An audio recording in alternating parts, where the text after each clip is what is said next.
Elhamdülillah ve salatu ve selamu ala nebine Muhammed ve ala alihi ve ashabihi ecmain. Kah сүрөсүндөгү токтолуучу пайдалар, жалпы бизге сабак болуучу Аллах Тааланын берген аяттары. Аллах Таала мага насип эткен экен. Будан бир 2 жыл өтүп кетти, же 1,5 жыл өттү, так билбейм. Азыркы Араб Эмиратында Ажман деген жеринде 2 күндүк давра болуп, Ках сүрөсүнүн 12 саатпы ушу катышканбыз. Белгилүү Сауд Аравиядан Мадина шаарында сабак берген Шейх Сулайман Рухайли ошондо жеке барып катышып жазып алгам. Алланын жардамы менен сиздер менен да бөлүшүп койсом, балким 5 сабак болот, же 6 сабак болот. Ках сүрөсүнүн токтолуучу жерлери бар. Жалпы пайдалары, сабак ала турган жерлер, өрнөктөр, ибараттар. Ках сүрөсүнүн артыкчылыгы чоң. Пайгамбар саллаллаху алейхи вассалам айткандай: "Ман кара суратал каф яумал жума адо алаху минан нур ма байнал жуматайн." Кимде ким Ках сүрөсүн жума күнү окуй турган болсо, ага нур каптайт деген. Ошо 2 жумалык аралыгында. Алымдар айтат, мисалы жума күнү окуган болсоңуз, келерки жумага чейин берекелүү жүрөсүз. Кайсы бир деңгээлдерде күнөөлөрдөн алыс болууга, жакшылыкка бет алууга, жакшылыктын үстүндө жүрөсүз, берекелүү. Бул дагы Ках сүрөсүнүн бир артыкчылыктарынан. Дагы бир хадистерде келген, адамдагы нур асманга чейин чыгат деп.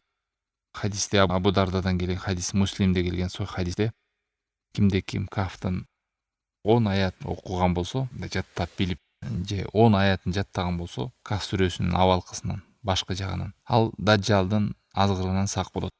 Ках сүрөсүндөгү камтылган аяттар, тафсирин окуп, маңызын жакшы түшүнүп алсаңыз, ар жумада окуган сайын ошону эскерип, адамдын жаралышы, бул дүйнөдөгү ар кандай азгырыктар, кайдыгерлик, мурунку өтүп кеткен адамдардын Аллахка кайрылганда, Аллахка жалынчал барып өткөн адамдардын абалы, дүйнөгө азгырылып, жүрөктөрү мерес болуп, Аллахтан алыстап өтүп кеткен адамдар, байлыгына чиренгендер, түрлүү түркүн окуялар камтылган.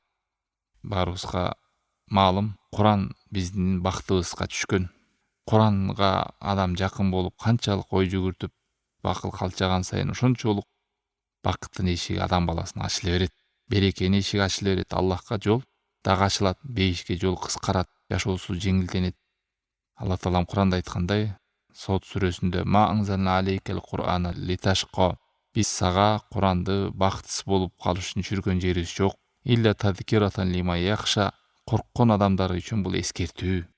Дагы бир аятта: "Китабун анзалнаху илейка мубаракун лияддаббару аяти." Бул китепти сага түшүрдүк. Элестетиңиз, сизге Алла Таалам кайрылып айтып атат ушундай деп.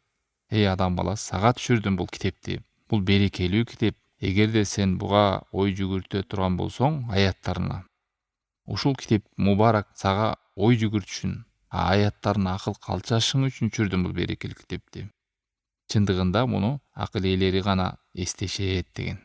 Валиятадаккара улул албаб. Иса сүрөсүнүн 82-аятында: "Афала ятадаббарунал Кур'ан, валау кана мин инди гайриллах, лаважаду фихи ихтилафан касира." Булар адамдарга айтат, Куранга акыл калчап ой жүгүртпөйбү? Аллахтан келген катта сизге баян, көрсөтмө, багыт, бакыттын жолу. Ушуну кармансаң адашпайсың деп. Куранга ой жүгүртүп акыл калчабайбы? Эгерде бул Аллахтан эмес башка бирөөдөн келе турган болсо, ал жерде көп деген карама каршылыктарды табат эле го деген. Ках сүрөсүнө түшөрдөн мурун бир аз болсо дагы эскертүү пайда берет дейт. Ошол Ках сүрөсүндө деле келген: "Инна фи залика ла зикра лиман кана лаху қалбун ау алқа сама ва хуа шахид." Бул Курандан ушундай гана адам пайда алат да. Дайыма эстеп жүрүңүз да. Курандан пайда алыш үчүн ушул нерсе керек. Куранда айтат: "Инна фи залика ла зикра." Чындыгында бул Куранда эскертүү бар адам. Кадимкиде адам эскерип, өзүнө келип, акыбалын байкап, эмне болуп атат, кандай күн өтүп атат, жакшылыкта жүрөбү, жамандыкта жүрөбү, мындай бир келген аяттарды эстеп түшүнүш үчүн мындай жүрөк менен сезип, кунт коюп, жүрөгүн ачыш керек. Кээде адам кулак төшөйт, бирок жүрөгү башка жакта болушу мүмкүн. Жүрөгү менен кулагы бир эмес. Ою башкада, талаада. Кулак тыңшап коет болду, бирок ою талаада. Жүрөк болуш керек, анан ау алкасама. Андан кийин кулакты да төшөш керек. Жөн эле угуп коюш эмес, тыңшап аяттарга. Бул мага айтып атат деп. Тумар катары бир илип кое турган, же бир өлүктөргө окуп кое турган, табаррук үчүн дем салып окуп кое турган нерсе эмес бул Куран. Бул мыйзам, менин бактым. Эгерде муну түшүнбөсөм, пайдаланбасам, мага каршы күбөлүк болот деп адамды олуттуу караш керек. Анан үчүнчүсү ва хуа шахид.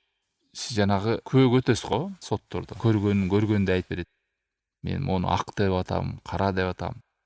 Бир нерсени көргөндө кандай күбөлүк өтөсүз? Көрүп тургандай. Мына ошо аяттарына ошондой мамиле кылыш керек. Айтканын айткандай, дегендей, буйругун буйруктай, тыюусын тыюудай. Аллах таалам сизге айтып аткандай угуу, жанында болуу күбө катары, анан жүрөктү ачуу. Ошондо гана эскертүү болот дейт адамга. Чын эле эскерилет да. Деп адам деп бул аят жөн эмес экен, мага кайрылып аткан турбайбы деп адам ойгонот. Эгерде мындай болбосо, жогоруда айткандай өтүп кете берет. Куран адам баласына болгон эң улуу шыпа. Баарыбыз билебиз, шыпа болсо экен. Баардык оорулардан алыс. Шыпа деген эки түрлүү. Чын эле адамдын жан дүйнөсүндө оору бар да. Оору десе эле эмнеге берет маани? Баш ооруйт, кол ооруйт, бут ооруйт, жарадар болот, ич ооруйт. Ошондой ооруну айтат да. Бөйрөк ооруйт, жүрөк ооруйт, дарыланат ага. Бирок мындан да чоң оору бар. Бул адамдагы жан дүйнөсүнүн оорусу бар да. Караңгылык оорусу бар, сабатсыздык оору бар. Ар кандай шектер, шубхаттар, жүрөк оорусу бар. Ошол жүрөк карайып кетет, мерез болот. Мына ошол нерсени Куран менен дарыласа болот. Куран менен жүрөгүн нурлантса болот. Аллах таалам Куранда айтат: "Ва нуназзилу минал Кур'ани ма хуа шифа". Биз Курандан шифаларды да түшүрөбүз дейт. Эмне үчүн? "Ва рахматун лил муъминин", момундарга ырайым менен. Ал эми залымдар болсо бул нерседен эч пайда албайт. Тик кана алар утуруштукта деген. Мына ошондой болсо да бул үммөттө пайгамбар саллаллаху алейхи ва саллям эскертип кеткен. Ушундай адамдар чыгат. Сол хадисте айтат: "Саяхруджу аквам мин уммати", менин үммөтүмөн ушундай адамдар чыгат. Куранды айран дейбиз, ичкендей ичип коет деген. Бул деген сөз айранды же сүттү ичкенде чайнабайсыз да, урттап коесуз. Ошондой эле Куранды дагы эч кандай акыл калчабай, ой жүгүртпөй, эмне деп атат, кимге айтып атат, иши жок. Жутуп салгандай эле жөн эле кулаанын түйүнөн өтүп кетет да, угуп коет болду. Ошондой адамдар чыгат деген. Эч кандай маани бербейт дейт. Алла сактасын. Аябай таасир алдым да ушул Кахф сүрөсүндөгү шейхтен угуп, 2 күн катышып, көп пайдалар бар экен. Мен да колуман келишинче жазып алдым. Кайталадык, иншалла бул ар бир ичиндеги аяттар менен сонун көп эскерте турган, жашооңуздарга бир карта боло тургандай пайдалар бар. Куран улуу. Эгерде Курандын акыйкатын адам Курандагы нерселерге маани бергенде өтө таасири күчтүү. Алла таалам Куранда айтат: "Лау анзална хадал Кур'ан ала жабалин лараайтаху хашиям мутасаддиан мин хашиятилла". Эгерде сен билгениңде дейт да, бул Куранды биз тоого түшүргөндө, тоого ушул аманат катары берет да Куранды. Буйругун аткарасын, тыйыгынан тыйыласың дегендей.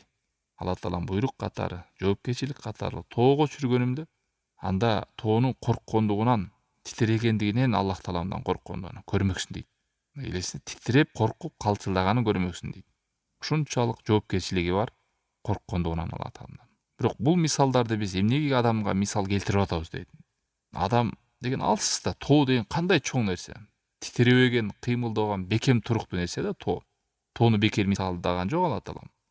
Тоо деген жер бетинин угун сактап турган казыктай кагылган нерсе да. Ошондой болсо дагы ал титиреп, кылчылдап, жоопкерчиликти көтөрө албай ары бери келмек деп атат. Бирок буларды биз мисал келтиребиз адамдарга. Ой жүгүртөбү дейт. Куранга ой жүгүртөбү бул? Кандай жоопкерчилик экен. Ва тилкал амсалу надрибуха линнас. Курандагы келген аяттарды, мисалдарды биз адамдарга келтире беребиз дейт Алла таалам. Эмнеге? Ва ма яқилуха илал алимун.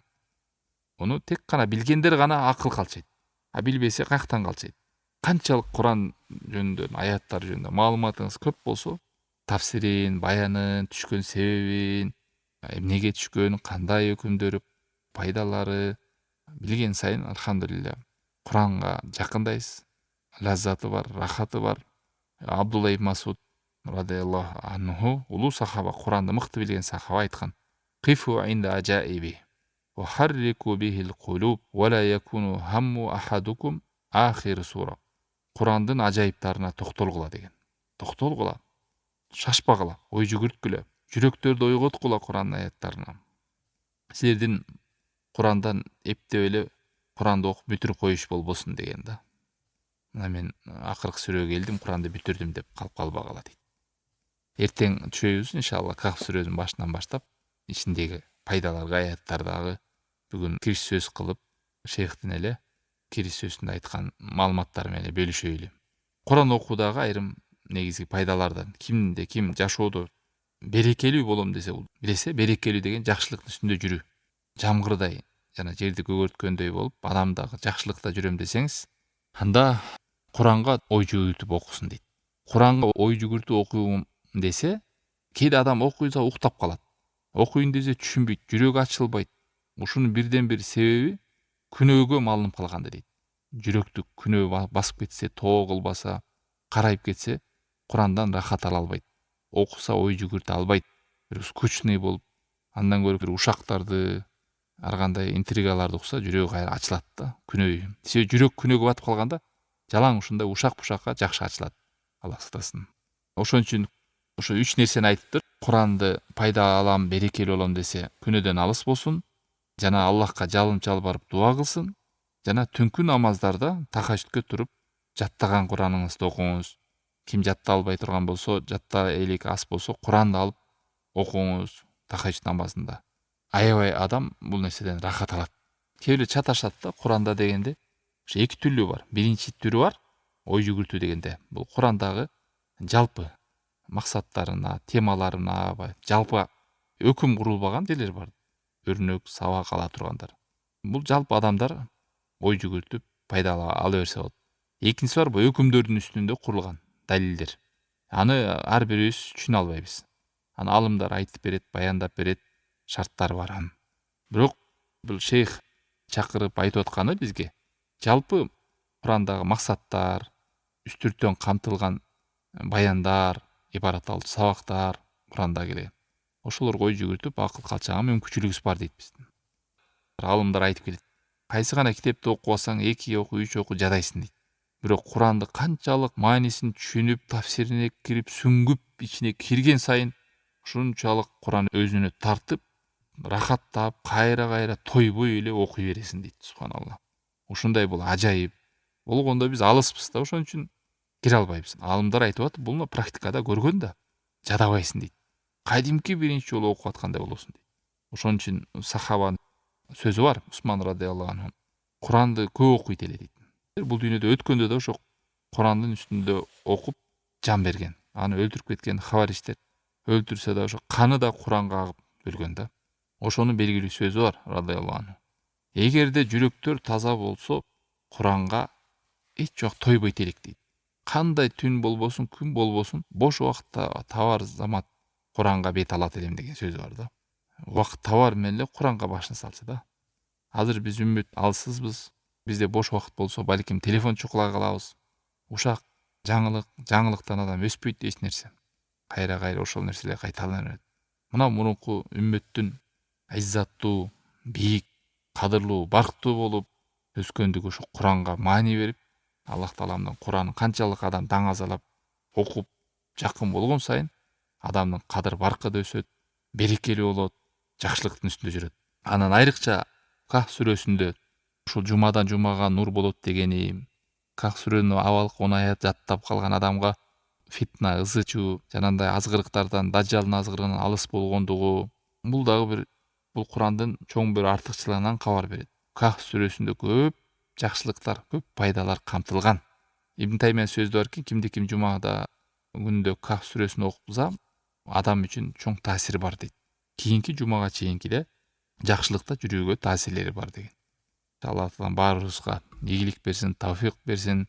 Куранга амал кылгандардан, Куранга жакын болуп, колдон келишинче аракетибизди кылайлы. Аз болсо дагы улантып, пайгамбарыбыздын осуятын аткарып, мен силерге 2 нерсени таштадым.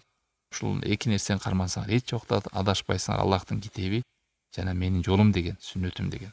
Курандан алыстаган адам ийгилик таппайт.